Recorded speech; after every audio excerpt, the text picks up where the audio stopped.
اللهم صل على سيدنا محمد يا رب صل وسلم دائما ابدا على حبيبي. یہ جو بزرگوں پہ اعتراضات کیے جاتے ہیں نا بہت سارے، وہ قبر پرست تھے، انہوں نے قبر سے مانگا، ٹھنڈی نکل آئی وہاں سے، مردہ آ گیا فلانے کی مدد کرنے کے لیے، انہوں نے مردے کو پکارا، انہوں نے فلانے کو پکارا، انہوں نے یہ پکارا. ایک بات خوب اچھی طرح سمجھ لو، آج کل یہ بہت چل رہا ہے، فلاں نے یہ کیا، فلاں نے یہ کیا. یہ صحابہ پر بھی اس طرح کے اعتراضات ہوتے ہیں، فلاں نے فلاں کو برا بھلا کہا. بعض حدیثوں میں اس بیس پر ایک دوسرے کو کیا کہتے ہیں، یہ برے ہیں. میں ایک کامن اصول کی بات کر رہا ہوں ابھی. اصول یہ ہے کہ جب بھی آپ کسی کی بات کا مطلب بیان کریں گے تو ایسا مطلب کبھی بھی نہیں بیان کیا جاتا جس مطلب پہ متکلم خود راضی نہ ہو. اگر اس سے پوچھا جائے کہ آپ کا اس کا مطلب کیا تھا، وہ کہے گا میرا یہ مطلب ہرگز نہیں تھا. متکلم بعض دفعہ تو خود بتا دیتا ہے کہ میرا یہ مفہوم نہیں ہے، تو اس کی بات کا اعتبار کیا جاتا ہے نا. اور بعض دفعہ اس کا عمل اور اس کے اقوال ماضی کے بتا رہے ہوتے ہیں کہ اس کا یہ مطلب نہیں ہے. تو بعض بزرگ ایسے ہیں کہ ان کی کتابوں سے بعض چیزیں ایسی ہیں جس سے لگتا ہے کہ یہ شرک پھیلا رہے ہیں، حالانکہ ان کی ساری زندگی توحید میں گزری، ساری زندگی انہوں نے قبروں سے ماننے کو منع کیا.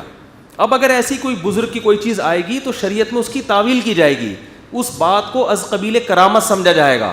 تو کرامتاً کچھ بھی ممکن ہے.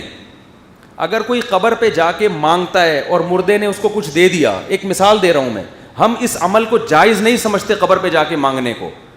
یہ عمل ناجائز ہے، اس لیے کہ شرک ہو سکتا ہے، یہ شرک کا ذریعہ ہو سکتا ہے.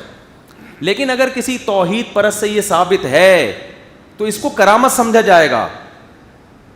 کرامت کا مطلب دیکھو، جیسے عیسیٰ علیہ معجزے ہوتے ہیں نا، اللہ نے حضرت عیسیٰ کے ہاتھ پہ کیا کیا ہے، مردے کو زندہ کیا. عملاً یہ ممکن ہے، لیکن ہم کہتے ہیں کام کرنے والا کون ہے، اللہ، لہذا اب یہ شرک. تبھی عیسیٰ ابن مریم سے پوچھا کہ یہ آپ زندہ کر رہے ہیں؟ انہوں نے کہا نہیں میں نہیں، بلکہ کون زندہ کر رہا ہے، اللہ کر رہا ہے. اب کوئی شرک کا فتویٰ لگا سکتا ہے؟ تو اب جب پتہ چلا، اچھا ایک ہوتا ہے معجزہ اور ایک ہوتی ہے کرامت. کرامت یہ بھی قرآن و سنت سے ثابت ہے، یہ بزرگوں کی ہوتی ہے. حضرت مریم کے بغیر شوہر کے بیٹا پیدا ہو گیا، عقلاً ممکن ہے. اب مریم سے کوئی پوچھے پیدا ہو گیا، یا کوئی یہ خبر نقل کرے کہ حضرت مریم کے بیٹا پیدا ہوا ہے بغیر شوہر کے، تو تم تو حضرت مریم کو سمجھتے ہو کہ اسباب کے بغیر بھی وہ اولاد پیدا کر سکتی ہیں، حالانکہ اسباب کے بغیر کام کون کر سکتا ہے، اللہ. تو سبب کے بغیر بچہ پیدا ہو گیا نا. سبب تو یہ کہ شوہر جب تک نہیں ہوگا بچہ پیدا نہیں ہو سکتا. لیکن حضرت مریم کے پاس اس کا کیا جواب تھا، یہ کس نے کیا ہے بھائی، اللہ نے. تو میں نے نہیں کیا، اللہ سبب کے بغیر سب کچھ کر سکتا ہے. تو اللہ مریم کے ذریعے اولاد دے سکتا ہے، مریم کو بغیر شوہر کے. اللہ عیسیٰ ابن مریم کے ذریعے مردے کو زندہ کر سکتا ہے، موسیٰ کے ذریعے لاٹھی کو سانپ بنا سکتا ہے، سلیمان علیہ السلام کے ذریعے یہ کرامت ظاہر کر سکتا ہے ان کے ایک مقتدی کی کہ سیکنڈوں کے اندر ملکہ سبا کا تخت اٹھا کے لا رہے ہیں. یہ لاجیکلی ان میں کوئی چیز ممکن نہیں ہے. لیکن جب ہم یہ کہیں کہ یہ کرنے والا کون ہے، اللہ، تو اب یہ شرک نہیں ہے، عین توحید ہے. تو جیسے اللہ زندوں کے ہاتھ پہ کچھ کر سکتا ہے، قبر میں لیٹے ہوئے مردے کے ذریعے بھی کچھ کر سکتا ہے. اس میں نہ اللہ کی طرف سے پابندی، نہ گورنمنٹ کی طرف سے پابندی. اب اگر کسی مردے نے اٹھ کے کسی کو کچھ کر دیا تو یہ اگر اوتھینٹک خبر ہے، مستند ذرائع سے آپ کے پاس پہنچی ہے، تو آپ اگر توحید پرست ہوگے تو آپ اس کی تعویل کرو گے کہ یہ مردے نے خود نہیں کیا، بلکہ کیا کس نے، اللہ نے. اللہ جانور سے بھی کام لے سکتا ہے، مردے سے بھی لے سکتا ہے، پیغمبروں سے بھی لے سکتا ہے، فرشتوں سے بھی لے سکتا ہے. تو اللہ نے اگر مستند ذریعے سے خبر پہنچی، آپ اس کی تعویل کرو گے یہ کیا کس نے ہے، اللہ نے کیا ہے. ہاں اگر مستند خبر نہیں ہے تو آپ اس کو رد بھی کر سکتے ہو، بھائی پتہ نہیں چھوڑ رہا ہوگا کوئی. باقی ایک الگ بات ہے کہ ایسی خبروں کو پھیلانا بہرحال صحیح نہیں ہے، کیونکہ اس سے کیا ہوگا کہ جب یہ خبر پھیلے گی کہ فلاں علاقے میں مردے نے کسی کو اٹھنی دے دی، چمنی دے دی، کچھ بھی مسئلہ کر دیا، یا فلاں نے آ کے زندہ ہو کے اس کا کام بنا کے چلا گیا، ایسی خبروں کو پھیلانے سے کیا ہوگا، جو مشرک مزاج لوگ ہیں وہ قبروں سے مانگنا شروع کر دیں گے. سمجھ رہے ہو؟ اس لیے ہمارے اکابر اس کے خلاف تھے کہ ایسے واقعات کو پھیلایا جائے. کہیں کسی مرید کو کسی نے بیان کر دیا، اس نے لے کے پھیلا دیا، یہ اس کا ہیڈک ہے، ورنہ وہ اس کے قائل نہیں تھے. منع کرتے تھے ایسی چیزوں. تبھی ہم نے ممبر پہ بیٹھ کے, ہمارے تو بہت کرامات ہیں ہمارے اکابر کی, آپ نے نہیں دیکھا ہوگا کب میں بیٹھ کے وہ کرامات کبھی بیان کرتا ہوں. مجھے پتا ہے بھائی شرک کا دروازہ کھل سکتا ہے. اس پر ایک اشکال ہوتا ہے کہ ایسے بھی واقعات ملتے ہیں بعض اکابر بزرگوں کی کتابوں میں, اور یہ بڑے بڑے اسلاف سے ملتے ہیں, وہ تو بات ہوئی نہیں تو پھر ہم وہ سارا مسئلہ ہی ہو گیا نا, کہ جا کے اس مردے سے باقاعدہ مانگا بھی گیا ہے. تو دیکھو تم تو قبر سے اور مردے کو مانگنے کو کیا سمجھتے ہو, جائز.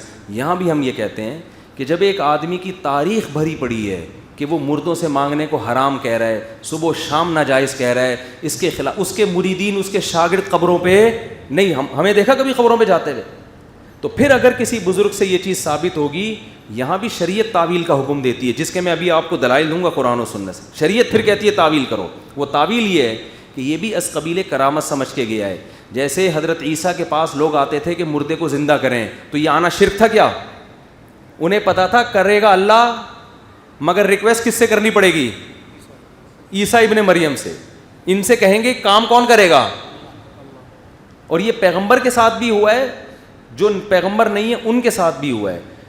جیسے بخاری مسلم کی حدیث ہے, پچھلی امتوں میں ایک نوجوان تھا, وہ راہب کے پاس بھی جاتا تھا اور ایک جادوگر کے پاس بھی, جس پہ سورہ بروج نازل ہوئی نا پوری سورت. میں شارٹ کر کے واقعہ بیان کر رہا ہوں, میرا ٹاپک نہیں ہے. تو وہ کیا کرتا تھا کہ کوڑ کے مریض کو ہاتھ لگاتا, وہ ٹھیک ہو جاتا, گنجے کے سر پہ ہاتھ پھیرتا, بال نکل آتے, نابینا کے آنکھوں پہ ہاتھ پھیرتا. وہ نبی نہیں تھا, امتی تھا, اس کی کرامت تھی.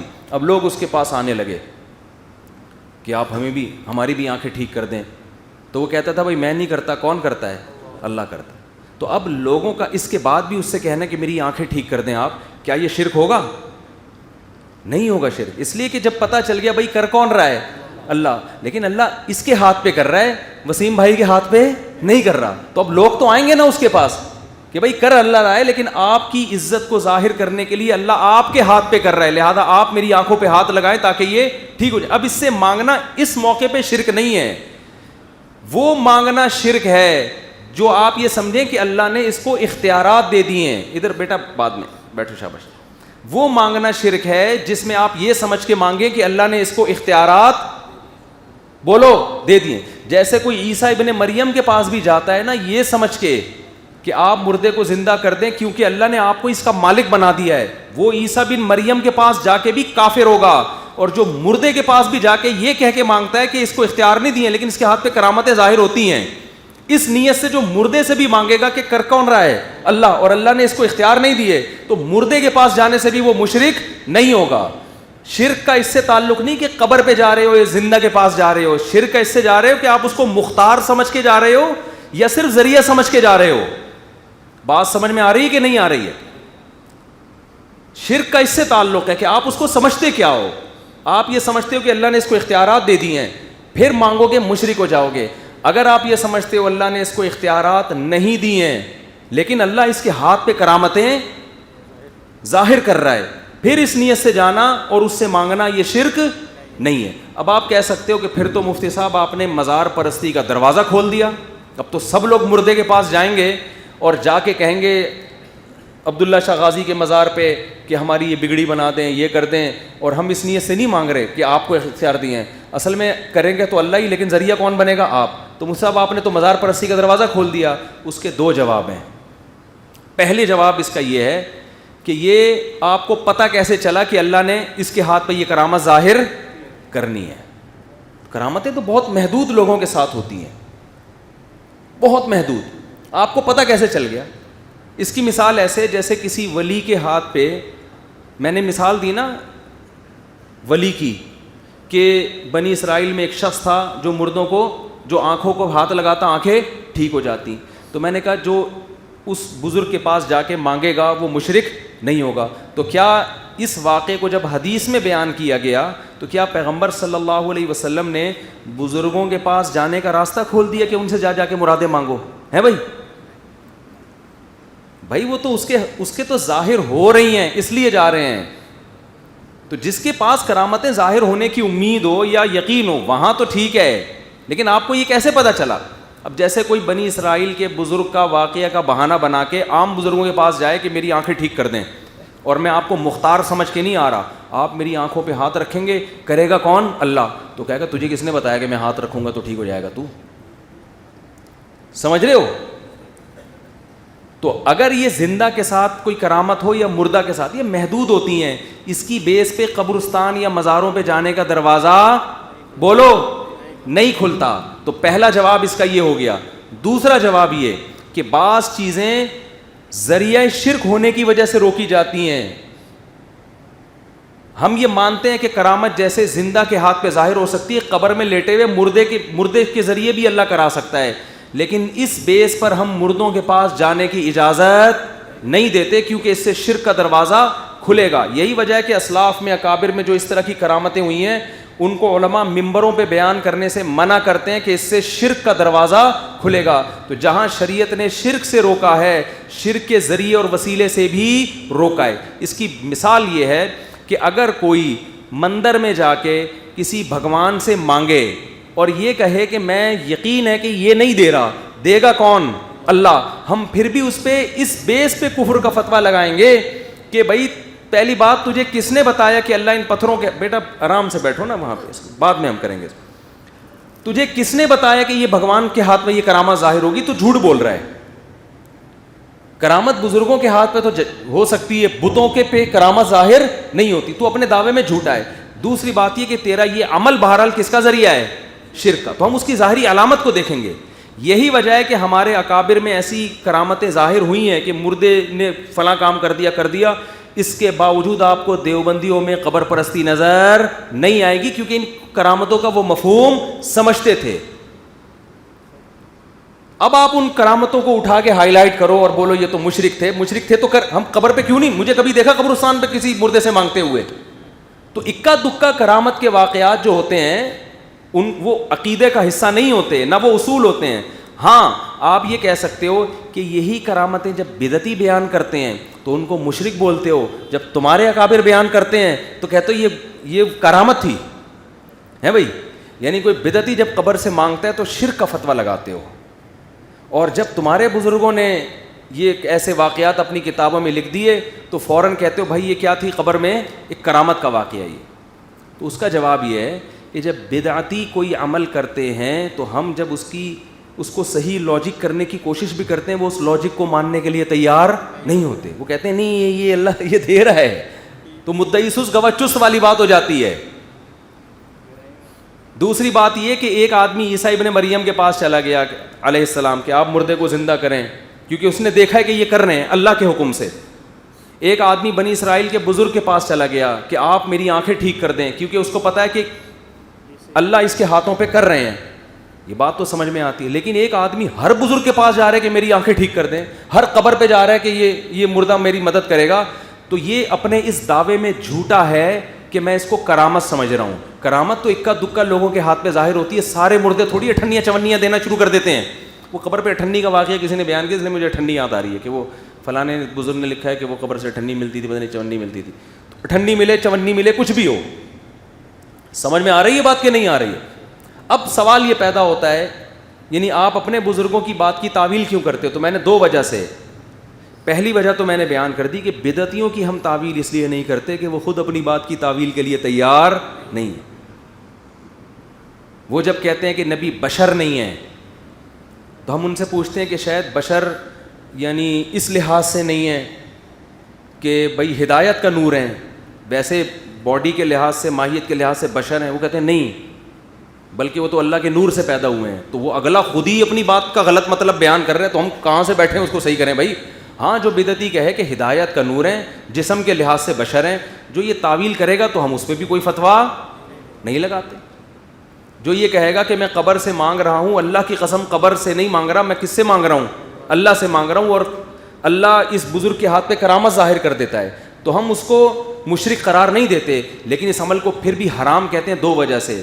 کہ ایک تو بھائی تیری نیت میں کھوٹ ہے, تجھے کیسے پتہ چل گیا کہ یہ کام کر رہا ہے. دوسری بات یہ کہ تو کل عبداللہ شاہ غازی کے مزار پہ کھڑا ہوا تھا, پرسوں بابا بھلے شاہ کے مزار پہ تھا, تو کرامت تو سینکڑوں میں کسی ایک آدھ کے ہاتھ پہ ہوتی ہے نا, اور وہ بھی محدود کرامتیں ہوتی ہیں, اور وہ ہمیشہ نہیں ہوتی, کبھی کبھی ہوتی ہیں. اور تیسری وجہ بات یہ ہے, ہم اس کو اس بیس پہ بھی روکیں گے کہ آپ کو شاید خواب آ گیا ہو کہ کرامت ہے, لیکن یہ چیز شرک کا ذریعہ ہے. نبی نے ایک بالش سے زیادہ اونچی قبر کو رکھنے سے منع کیا, تو جو شرک کا ذریعہ ہوتی ہے جو چیز, اس سے بھی لوگوں کو روکا جائے گا.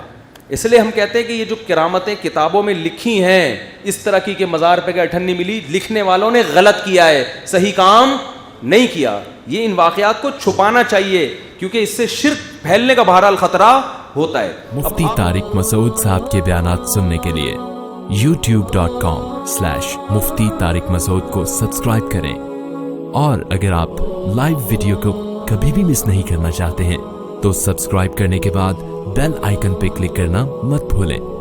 جزاک اللہ.